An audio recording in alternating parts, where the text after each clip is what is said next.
Today we are starting the chapter of circles, chapter number 10. First we will do the introduction about circles. First of all, you should know about the definition of the circles. A circle is a collection of all points in a plane. Means it is a collection of points in a plane, just like this is the plane of paper. It is one plane only. Then a circle is a collection of all points in a plane which are at a constant distance from a fixed point. See here, this is the collection of points in the plane of paper.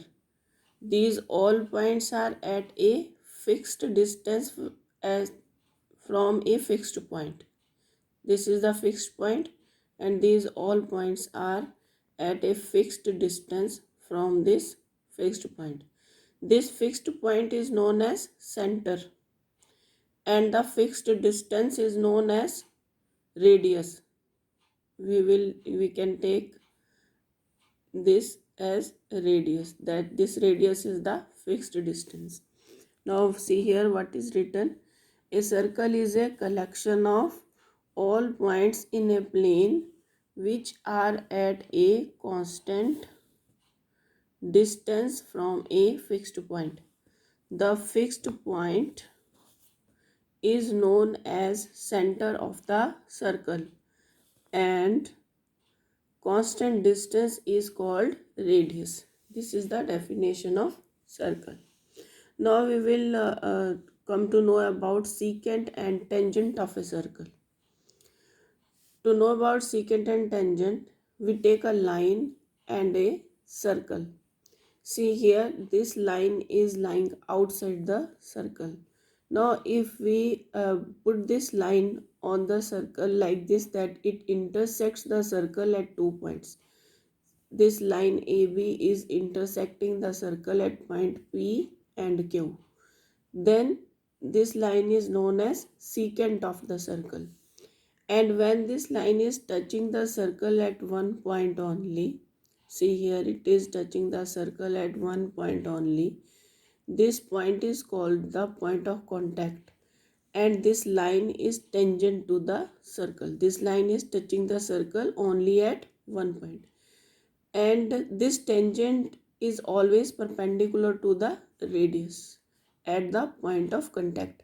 Means if we join this point of contact with the center of the circle, then we get the radius, and this tangent is always perpendicular to this radius. See here what is written. Let us consider a circle and a line AB, this line AB. There can be three different situations as shown in figure below. In figure 1, the line AB and circle have no common points. See, this is the figure 1. Then in figure 2, the line AB intersects the circle at point P and Q. We can say line AB and circle have two common points. See, this point P and this point Q are two common points of the circle and the line. The line AB is called the secant of the circle. This is the secant of the circle. Then we come to, in figure 3, the line touches the circle at one point P.